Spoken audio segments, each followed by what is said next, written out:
Annamayya project పునర్నిర్మాణం కోసం పరిసర ప్రాంతాలలో ప్రాజెక్టు సాంకేతిక నిపుణుల కమిటీ పర్యటించింది. ప్రభుత్వం నియమించిన 6గురితో కూడిన కమిటీ బృందం ఆనకట్ట తెగిపోయిన ప్రాంతాన్ని సందర్శించింది. ప్రాజెక్టు డిజైన్, నిర్మాణం, కార్యాచరణ సవాళ్లను అధ్యయనం చేశామని కమిటీ తెలిపనుంది.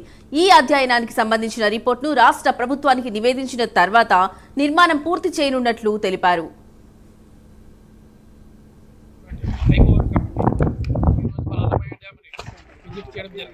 ఇందులో ఈడబ్ల్యూసీ చీఫ్ ఇంజనీర్ గారు and director general geology retired గారు అండ్ హైడ్రాలజీ సిఈ గారు వీరందరూ మెంబర్స్గా ఉండడం జరుగుతుంది.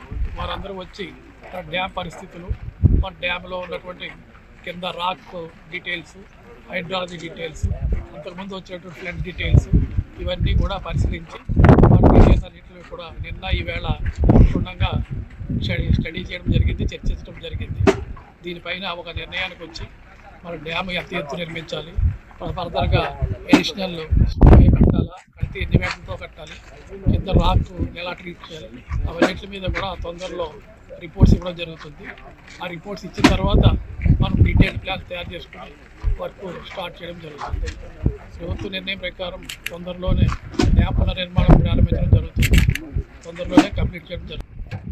ఈ డ్యామ్కి సంబంధించినటువంటి డిజైన్ వేసుకున్న తర్వాత ఈ డ్యామ్ను ప్రభావితం చేసేటటువంటి అన్ని డిపార్ట్మెంట్లు, భూగర్భ జలాలు, తర్వాత ఈ ఇరిగేషన్ డిపార్ట్మెంటు, రాక్, అన్ని హైడ్రాలిక్, ఇవన్నీ కూడా అన్ని డిపార్ట్మెంట్లకు సంబంధించి ఎక్స్పర్ట్స్ను ఇంక్లూడింగ్ కేంద్ర జలవనరుల శాఖకు సంబంధించినటువంటి ఎక్స్పర్ట్స్ అందరితో కూడా ఒక కమిటీని వేసి సాధ్యాసాధ్యాలు పరిశీలించి ఇప్పుడు జరిగినటువంటి తప్పులు జరగకుండా ఇంకా ఘనంగా ఈ ప్రాజెక్టుని ఈ ప్రాంత ప్రజలందరికీ కూడా అందుబాటులో ఉండే విధంగా ఏ విధంగా డిజైన్ చేయొచ్చు, దానికి ఉన్నటువంటి